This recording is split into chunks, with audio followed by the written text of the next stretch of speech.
Hey guys, how's it going? It's Tim Shays, and today's gonna be a small milk haul video. Had some stuff come in, and I also have some straights on delivery as well. Just a couple more unique stuff that I've been interested in the wet shaving straight razor stones and stuff like that. Yeah, I'm still pretty new to all of this. I think I've started straight razor shaving maybe like 4 or 5 months ago. I don't remember when when I tried my first straight razor. It might be longer, but I didn't really get into it until the straight razor was tugging a bit. So I wanted to touch it up and maintain it, and I wanted to do it myself. And from there, kind of went down the rabbit hole, and here I am.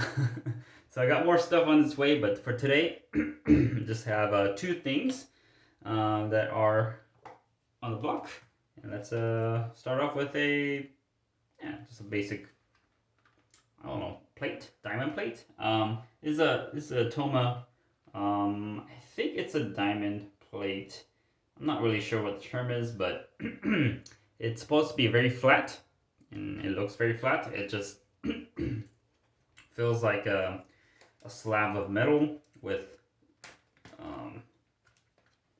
whatchamacallit, like knurling on the front of the plate.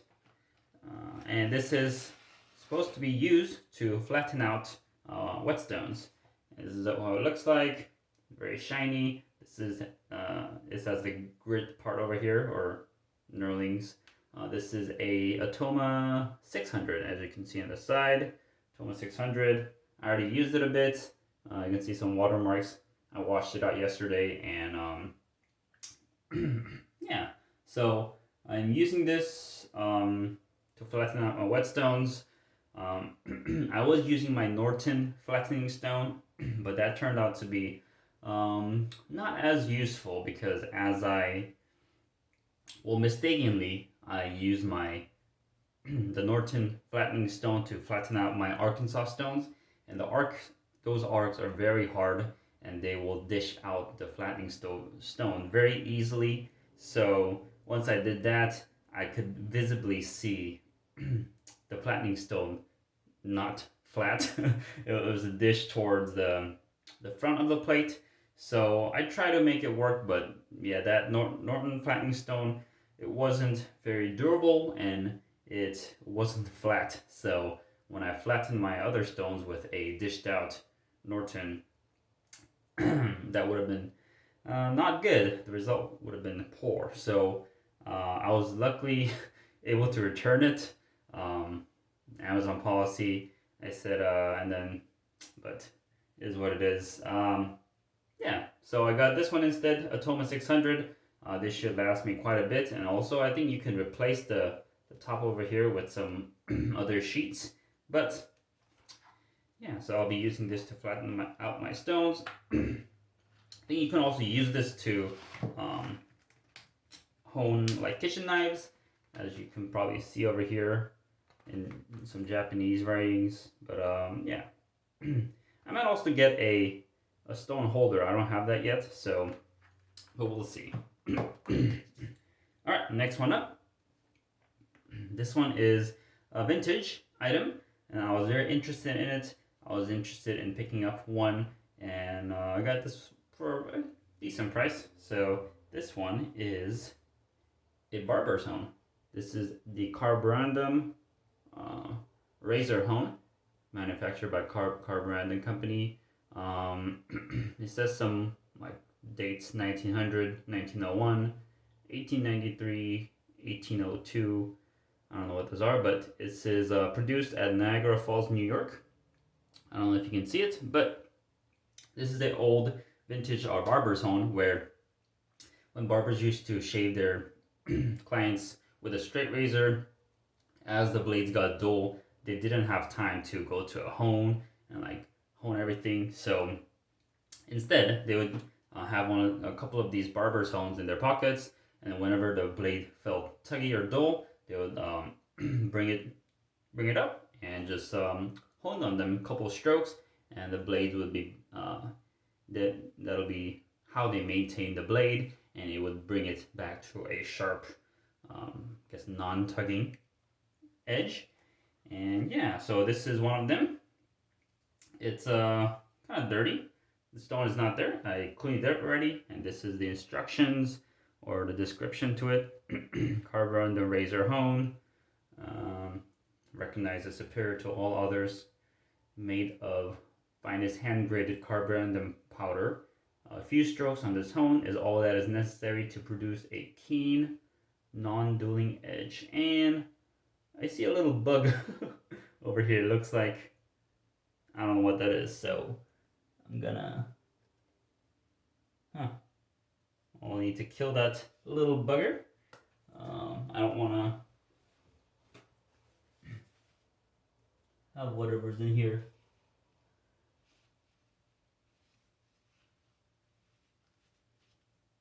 Alright, so, I gotta be careful with these vintage items, because you never know what is actually in these. Alright, so I killed the little bug. Maybe it was like a gnat or something, but anyways. Yeah, so Carborundum razor, Barber's hone, razor hone, and this is what it looks like. So this is a small, kind of like a pocket stone. It is quite sizable though. Compared to my hand, it's perfect, or it like covers 4 of my fingers.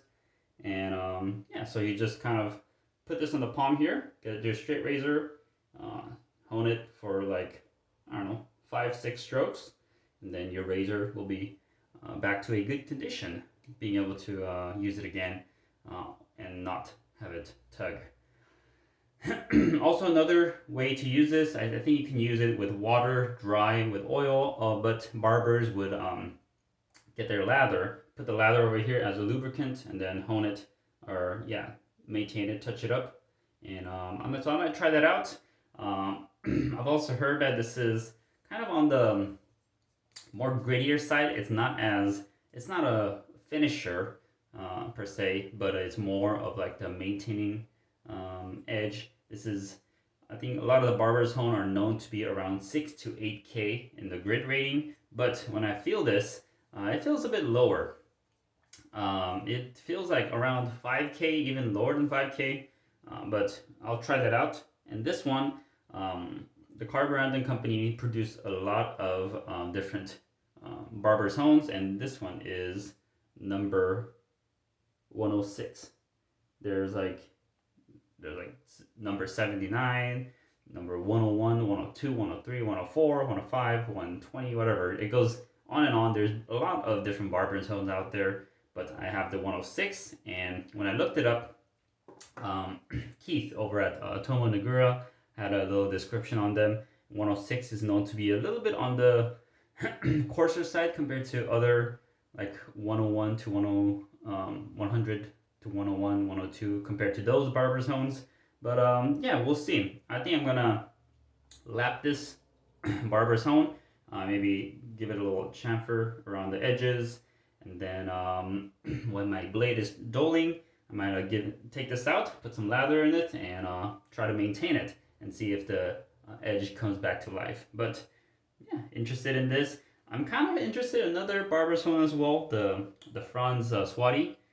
So, because I'm a big fan of Keith Johnson over at Atoma Nagura. He has a lot of good videos on stones and straight razors, honing and all that stuff. And he did a little restoration work on a Franz Swati Barber's hone, and he seems to enjoy it. So I'm kind of interested in it. But nowadays they're running for like around 30 to 50 bucks, and I don't know if I want to put that for just an experimental Barber's hone, but if I get a good deal on it, I might try it out. Anyways, Carborundum 106 Barber's hone. That is it for this video. Sorry for making it long. It's 10 shaves now. See you guys next time. See ya.